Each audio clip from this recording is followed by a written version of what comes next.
அசைவ உணவு சாப்பிட்டதுக்காக சிறுமி ஒருத்தவங்க ஒவ்வாமை காரணமா இறந்து போன சம்பவம் பெரும் சோகத்தை ஏற்படுத்தினதோடு மேலும் 3 பேர் மருத்துவமனையில மேல் சிகிச்சைக்காக அனுமதிக்கப்பட்டது பெரும் அதிர்ச்சியை ஏற்படுத்தியிருக்கு. அரியலூர் மாவட்டம் ஜெயங்கொண்டத்தை அடுத்த தெற்கு தெருவை சேர்ந்தவர் தான் கோவிந்தராஜ். இவருக்கு 45 வயசாகுது. இவருடைய மனைவி அன்பரசி, இவங்களுக்கு 38 வயசாகுது. 12 வயசுல இலக்கியா அப்படின்ற பெண் குழந்தையும் இருக்காங்க. இந்த நிலையில முதல் நாள் வாங்கி வச்ச அசைவ உணவை மறுநாள் சாப்பிட்டதா கூறப்படுது. இதுல ஏற்பட்ட ஒவ்வாமை காரணமா உடல்நலம் பாதிக்கப்பட்டு 4 பேருமே ஜெயங்கொண்டம் அரசு மருத்துவமனையில சிகிச்சைக்காக சேர்க்கப்பட்டிருக்காங்க. அங்க அந்த 4 பேருக்குமே சிகிச்சை அளிக்கப்பட்டிருக்கு.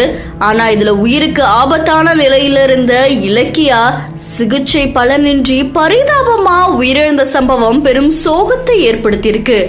மேலும் மற்ற 3 பேரும் கும்பகோணம் அரசு மருத்துவமனையில மேல் சிகிச்சைக்காக அனுமதிக்கப்பட்டிருக்காங்க.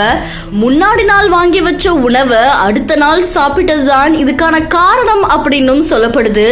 ஆனா சிறுமி இறந்து போன சம்பவம் அந்த பகுதியில பெரும் சோகத்தை ஏற்படுத்தினதோட போலீசார் இது குறித்து வழக்கு பதிவு செஞ்சு விசாரணையும் மேற்கொண்டு வராங்கன்னு சொல்லப்படுது.